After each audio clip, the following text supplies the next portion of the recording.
Let us see how we can derive a class from base class. There are more than one ways of deriving. There are three methods of inheritance, that is publicly, privately and protectedly. So if you are not writing anything here, then by default it becomes privately. So now the same thing I can show you with the help of a diagram, so it is easy for you to understand. So let us learn it through a diagram. I will say class parent, and it is having three members: private, protected and public. Then I am having a child class that is publicly inheriting from parent class. Then what happens? It is also having three members, that is private, protected and public. When you inherit, everything is available here, but what are accessible? Only protected and public are accessible. That part is finished.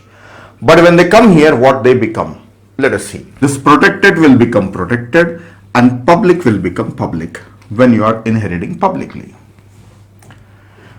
So it means when I create the object of this child class, I can access only public member, right?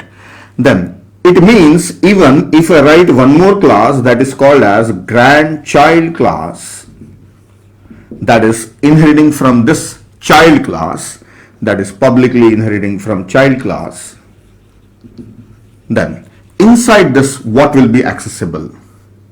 This is private and protected and public.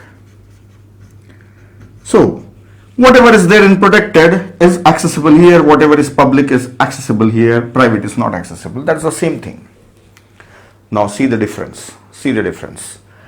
If I make it as protected, then what happens? This protected will become protected, as well as this public will also become protected. Both are protected. Then when this class is inheriting from this one, so I have introduced one more class now, that is grandchild. When it is inheriting from this one, this protected members will come here, right? So this is protected member for this class. So the method of inheriting, the way of inheritance will affect the objects and grandchild classes. This class there is no effect. So it's getting everything accessible, only protected and public. But further, what is accessible in the further child classes down the hierarchy, there it will affect. Now one more method. Instead of protected, if I make it as a private, so you can see this now. When I say private, so both of them, this protected will become private and public also becomes private. Now will this class, the grandchild class inheriting from this one, will it be able to access the private? No. So it means that grandchild class cannot access the members of grandparent class. For this it is grandparent, right? It cannot access the members of grandparent. None of the member it can access. Now for this I can give you one example. Through this example you can remember all the things. All the things. See, this is my car company and this is my own car design, and your company has borrowed a design from me, right? Borrowed this design from me. So everything is available in your design, in your car design. Now whatever is there in my design is available in your design, but you cannot access everything. You can access protected and public, private you cannot access. That's there. Okay, that's there. Now further, you are giving this design to some other company. You are selling the design to this company. Again, because you have paid me, you have taken my design. Okay, now you have permission to sell it further. You are selling it to this firm.